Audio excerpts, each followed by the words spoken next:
Observatory in Los Angeles. Three bright planets are visible in the early evening sky. These are Mars, Venus, and George. George, the faintest of the three, is visible only with the unaided eye, as are its large moons, Dick and Harry. Mercury has become a star and left the solar system.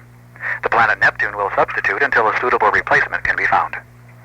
Saturn, which rises at 2,500 hours, is now unusually bright because its rings are face-on to the Earth. Saturn is 52 light-years away and is reaching superior perihelion conjunction with a pronounced cyclonic nutation culminating in a spectacular monochromatic occultation whose spherical aberration and photovisual magnitudes are maximized, which means it's eclipsing itself. Jupiter, John, which... call on line 3. I'm doing a sky report. Jupiter, which was to have been behind the star Shellac in the constellation Oscar Minor, the small dog, has not been seen since Thursday, and officials at the U.S. Naval Observatory are becoming concerned. As recent budget cuts have forced them to discontinue observations after dark, Jupiter may still be there, unnoticed. If you do spot Jupiter, please call 664-1191 immediately and await instructions. That's 664-1191. Halley's Comet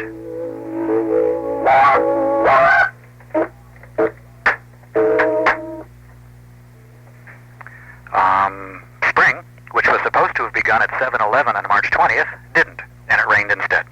Revised calculations show it may begin next week, maybe on Tuesday, probably Wednesday, but maybe Tuesday, we don't know.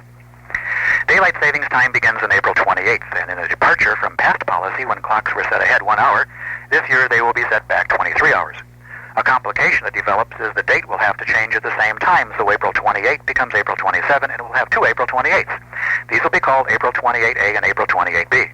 To make up for this day that's repeated and to save confusion, there will be no April 29th. The next total eclipse of the sun will occur on April 31st, but will not be visible from any part of the Earth, nor will the eclipse of the Earth the following afternoon. The Asparagus meteor shower, which occurs every 11 3 and a third years, begins tonight at 1300 hours Greenwich Local Time and lasts 4 minutes.